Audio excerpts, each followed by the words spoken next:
Welcome back guys to a new video. Now today I'm going to be covering the new update that did just go live for Sea of Thieves version 1.1.1.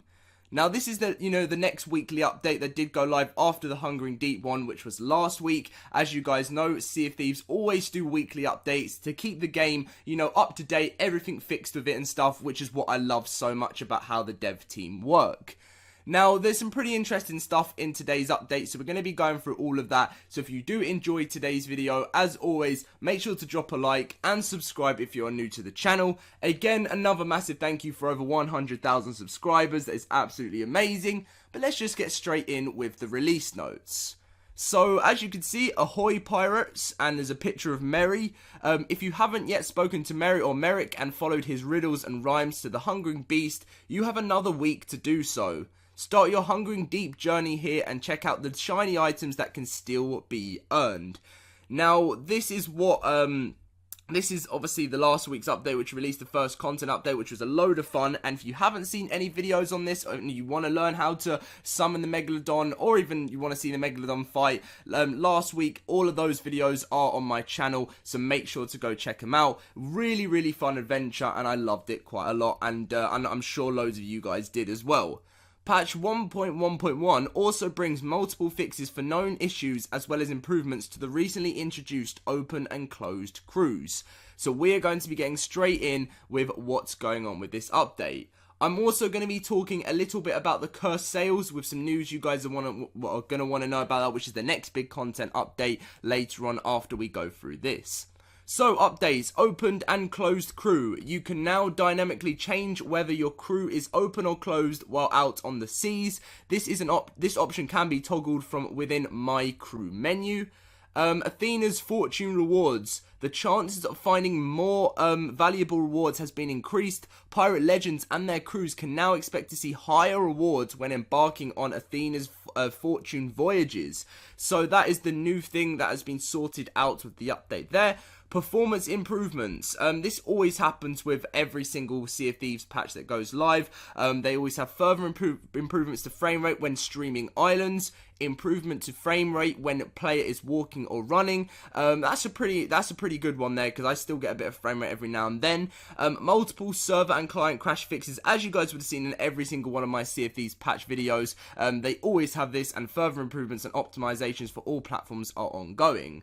Now, if you didn't know, for the Forsaken Shores, which is the other content update we'll be getting after the Cursed Sails in the summer, that is, we will be getting a brand new part of the map. I don't know how big it's going to get, but this is really going to be massive, further improvements to frame rate when streaming islands, because there's going to be so much more of the map, and they will have to make sure that, everything is perfect when that goes live, because we don't want more lag to come from, when the new part of the map's added in, because that's quite a big mistake that a lot of devs do when they release a new map or something, that there's loads of lag because they don't really understand how big it is. But I'm sure, I have the faith in Sea of Thieves, they always do things perfectly when they release patches, in my opinion.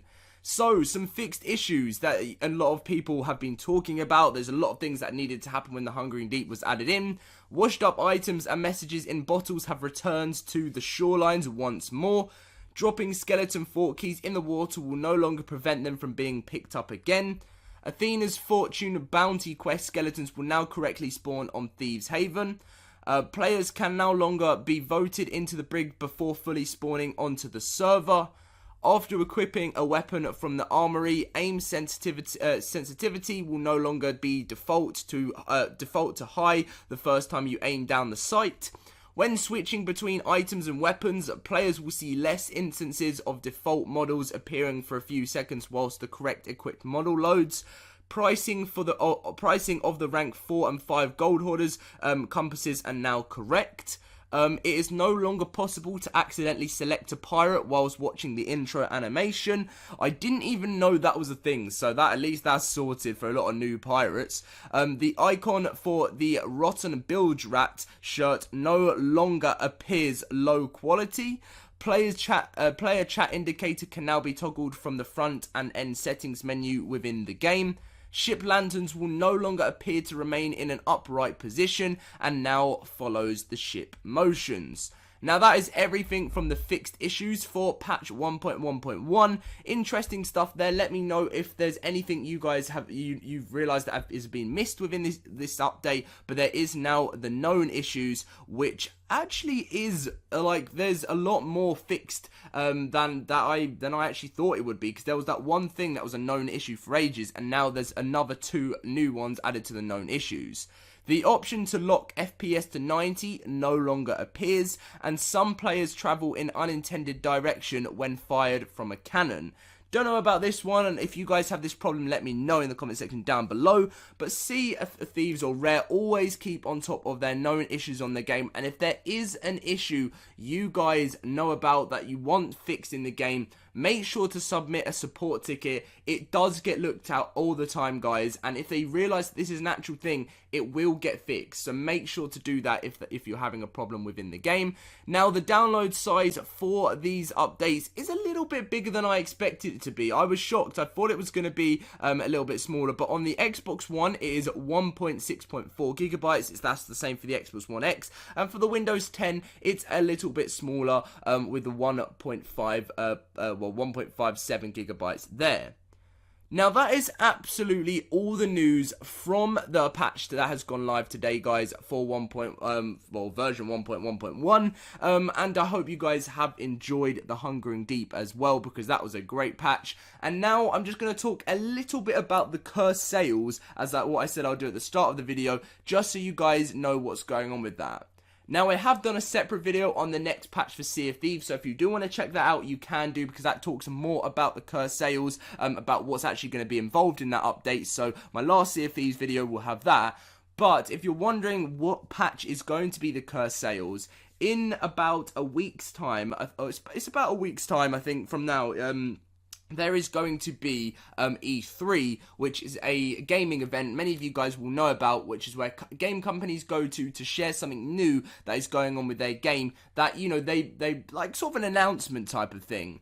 Now, Rare have said there's going to be a huge announcement at E3, because they will have their own little, like, set up on the stage and stuff, as a lot of other games do at E3, and that will most likely be announcing the Cursed Sails DLC. As you guys know, it isn't meant to be too far after the Hungering Deep, so we're probably looking at a mid-June, late June release date for it. You know, it's 12th of June, or the announcement will be between the 12th and 14th of June, and then we'll get a release date for the Cursed Sails as well. So that will probably be later on in June or start of July, and then a little bit after that, probably a few months, because probably a month, because obviously July and August is the only other time in summer.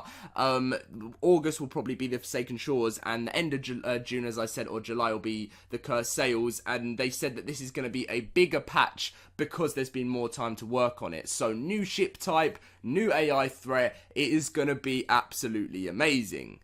Anyway, guys, I am going to be ending today's video. I hope you have had all the news you need to know, what's going on with Sea of Thieves currently. Really looking forward to what is going to be coming up next. There is actually something I've missed out talking to you guys about. Next week, there's actually going to be a new weekly event added in, so watch out for that as well. As soon as the Hungering Deep does end, we will be seeing, obviously, news from E3 being released of the Cursed Sails, but also we'll have a new weekly event added in, which we haven't seen before, which is going to be exciting. But this is actually officially the end of the video now, guys. Drop a like if you enjoyed, subscribe if you are new to the channel, turn on those notifications as well, because you will get all the news on my channel for all the games you obviously want to watch. But thank you for watching, and I'll see you guys later. So quickly, guys, before the video does end, I thought that some of you guys may, if you haven't seen it already, would like to see the roadmap and a little idea of what is going on with the next few months with the game. It's going to be really quickly towards the end of the video, talking about my theory behind this as well. So if you guys can see on your screen right now, you will see the Sea of Thieves roadmap. Obviously, if you've seen this already and you understand it, then you probably won't want to listen to this bit. But basically, it's just, as you can see on the screen, May was when we got the Hungering Hungering Deep, and then we are currently in the stage just after the Hungering Deep, you know, a little bit down the line, in the middle where we have a new patch. Then next week we'll see the first weekly event, which is, as I said at the end of the video.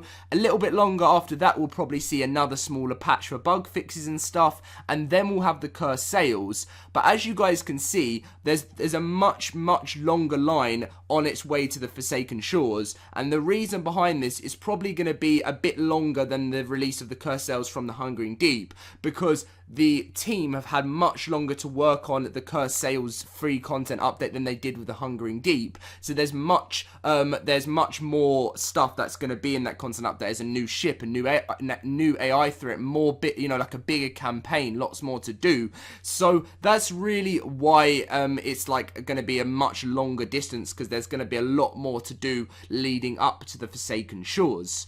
But I thought I just wanted to add that into the end of the video for some of you guys that were curious of what we've got next apart from these smaller patches. There'll be a bunch of smaller patches every single week, and then one of the patches of the week will be the content update. That's the way it works, and that's the way it works with the weekly events as well. Anyway guys, thank you so much for watching, and I'll catch you guys in my next video.